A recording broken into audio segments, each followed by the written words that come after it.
और तीनों देशों की यात्रा के पहले पड़ाव पर प्रधानमंत्री नरेंद्र मोदी देर रात नाइजीरिया पहुंच गए हैं। नाइजीरिया की राजधानी अबुजा में एयरपोर्ट पर प्रधानमंत्री नरेंद्र मोदी का भव्य स्वागत किया गया। पिछले 17 साल में भारतीय प्रधानमंत्री का ये पहला नाइजीरिया दौरा है। अबुजा में पीएम मोदी से मिलने बड़ी संख्या में भारतीय समुदाय के लोग पहुंचे। ढोल नगाड़ों के साथ प्रधानमंत्री नरेंद्र मोदी का भव्य स्वागत किया गया है।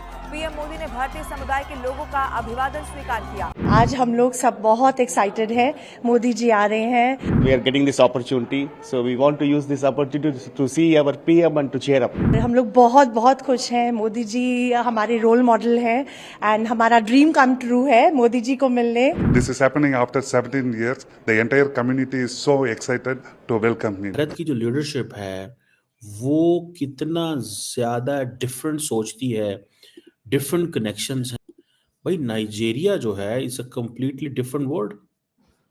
ठीक है, कहाँ पे आप अफ्रीका में पहुंच गए हैं। की तरफ से कुछ ऐसे हमें देखने को मिल रहे हैं कि उनके पीएम मोदी एक और विजिट पे जा रहे हैं, जिसमें कहा जा रहा है कि इंडिया एक और फिर अब ताकत जो है वो हासिल करेगा। तो वो प्रेसिडेंट मोदी वहां पे जाके अपने मसल फ्लेक्स करेंगे, वो अपना पावर शो करेंगे कि लोग how popular I am, how India is more valuable for you. We are so happy and proud to welcome our Prime Minister into Nigeria. And this is happening after 17 years. The entire community is so excited. Cover किए हैं। सो ये जो दौरे हैं, मैंने कभी इस तरह के दौरे कभी किसी पाकिस्तानी लीडर को करते नहीं देखा। ब्राजील तो है, ये जाते ही नहीं, शायद इनके जहाज का तेल खत्म हो जाता वहां पहुंचते पहुंचते। तो नरेंद्र मोदी की अब रीच देखें कि उसने कहा मैं इंडिया से जा रहा हूं तो मैं रास्ते में नाइजीरिया रुकूंगा। अभी आप पस्तियों की नई से नई हदों को टच कर रहे हैं, वो बुलंदियों की नई से नई हदों को टच कर रहे हैं। दुख इस बात का था, खुशी इस बात की है, ठीक है, मैं खुशी इस बात की है, मैं इंडियन को भी समझता हूं कि वो हमारे रीजनल है, हमारे जैसे हैं। जय हिंद दोस्तों, आपको तो पता ही होना चाहिए कि प्रधानमंत्री नरेंद्र मोदी जी का दौरा इस समय चल रहा है।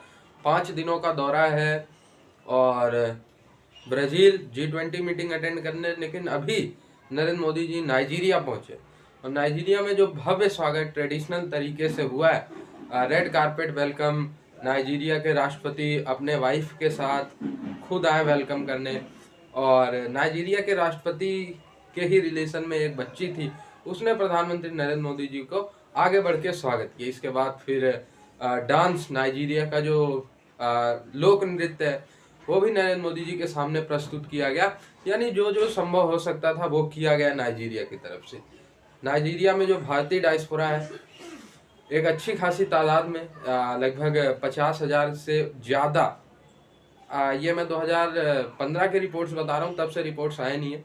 तो 2015 की रिपोर्ट्स के अनुसार 50,000 से ज़्यादा भारतीय स्थायी रूप से नाइजीरिया में रहते हैं, काम करते। उन्होंने आगे बढ़ के नरेंद्र मोदी जी का स्वागत किया और भी अब नाइजीरिया से डिफेंस के सेक्टर में, अर्थव्यवस्था के सेक्टर में और सैन्य सेक्टर में बहुत सारी बातें होने वाली हैं। भारत और नाइजीरिया के 2020 में जो ट्रेड थे वो 14 बिलियन के, इस समय बताया जा रहा है 20 बिलियन के, लेकिन ये आधिकारिक नहीं है, 14 बिलियन आधिकारिक है।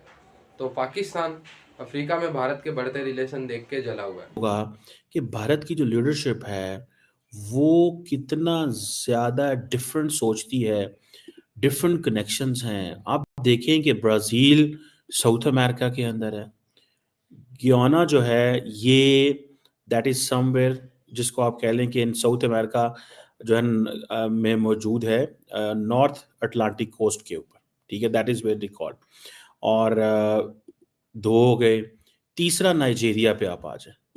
भाई नाइजीरिया जो है it's a completely different world. ठीक है, कहाँ पे आप अफ्रीका में पहुंच गए हैं और अफ्रीका में भी फिर आपने ये फैसला किया है कि आप जिसे वो कहेंगे ना कि आपने 2 कॉन्टिनेंट्स कवर किए हैं। सो ये जो दौरे हैं, मैंने कभी इस तरह के दौरे कभी किसी पाकिस्तानी लीडर को करते नहीं देखा।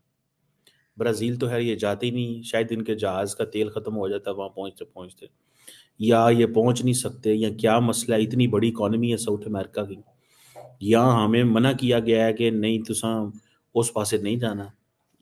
हो सकता कोई ना कोई लॉजिक हो, I don't know, but Nigeria जो है इट्सेल्फ वेस्ट अफ्रीका के अंदर।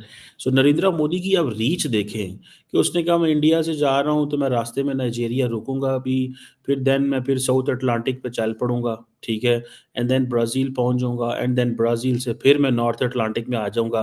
तो मतलब this is how they are thinking. अब ये देखें, और ये सारे के सारे जो इलाके हैं, अगर आप देखें फॉर एग्जांपल नाइजीरिया देखें, वेस्ट अफ्रीका के अंदर एक इम्पॉर्टेंट पार्टनर है इंडिया का। इंडिया कहता है हमारी स्ट्रेटेजिक पार्टनरशिप है, डेमोक्रेसी एंड प्लुरलिज्म। देखिए इंडिया हर जगह कोई ना कोई कनेक्शन जोड़ लेता है। अब देखिए डेमोक्रेसी एंड प्लुरलिज्म का कनेक्शन उन्होंने यहाँ पे फिट कर लिया इनके साथ, ठीक है। मैं अक्सर ये जब हम बात करते हैं ना, देखिए इंडिया को ये एडवांटेज है कि एक तो वो कहते हैं जी हमारे हिस्टोरिकल कनेक्शन है ना। मैं जस्ट नाइजीरिया की बात करता हूँ, मैं जो ब्राज़ील वो जा रहे हैं G20 के ऊपर, उसमें अलहदा बात करता हूँ। जी हमारे ताल्लुकात तो इंडिपेंडेंस हैं, हम तो उस दौर से हैं, हमारा जी हम कॉमनवेल्थ में भी मौजूद है, UN में भी मौजूद थे, हम नॉन अलाइन मूवमेंट के अंदर भी मौजूद थे विद नाइजीरिया। और इंडिया ने इसकी जो इंडिपेंडेंस स्ट्रगल है उसके सपोर्ट किया, डीकोलोनाइजेशन में सपोर्ट किया, साउथ साउथ कोऑपरेशन में हम जनाब आपको सपोर्ट करते हैं। इंडिया जो है वो नाइजीरिया का बड़ा ट्रेडिंग पार्टनर है, बायलैटरल ट्रेड $14 अरब है सालाना। कमाल हो गई भाई, बायलैटरल ट्रेड $14 अरब है, ठीक है जी। और इंडिया जो है one of the largest importer है नाइजीरियन क्रूड ऑयल का। 20% नाइजीरियन ऑयल जो है वो इंडिया एक्सपोर्ट होता है। सो अब आप इमेजिन कर लें पाकिस्तान नहीं तो कितने जाना है यार। सिर्फ डाइवर्सिफिकेशन चेक करें, there is no country on earth जहां पे इंडियंस नहीं बैठे हुए। सो नाइजीरिया जो है वो crude oil and liquid natural gas जो है वो सप्लाई करता है इंडिया को। देन आप आ जाएं इसकी डेवलपमेंट कोऑपरेशन, उसमें भी वो काफ़ी लगे हुए हैं। टेक्नोलॉजी ट्रांसफ़र में इंडिया जो है वो टेक्नोलॉजी ट्रांसफ़र में सपोर्ट करता है नाइजीरिया को, हेल्थ केयर में सपोर्ट करता है। फिर वो कहते हैं जी कि हमारे तो ताल्लुकात बड़े जो है ना वो पुराने हैं, स्टूडेंट्स बहुत ज़्यादा हैं, नाइजीरियन स्टूडेंट्स इंडियन यूनिवर्सिटीज़ में आते हैं। सो ये आप इस लेवल से देखें। अब आ जाए आप अगर सिर्फ देखें नरेंद्र मोदी की जो प्रेसिडेंट मोदी वहां पे जाके अपने मसल फ्लेक्स करेंगे, वो अपना पावर शो करेंगे कि लोग how popular I am, how India is more valuable for you, we are the only one take you, we are the only one can fight your Indo Pacific war. India मजीद power gain कर जाएगा America के अंदर। आप पस्तियों की नई से नई हदों को टच कर रहे हैं, वो बुलंदियों की नई से नई हदों को टच कर रहे हैं। दुख इस बात का था, खुशी इस बात की है, ठीक है, मैं खुशी इस बात की है, मैं इंडियन को भी समझता हूं कि वो हमारे रीजनल है, हमारे जैसे हैं, हमारा DNA।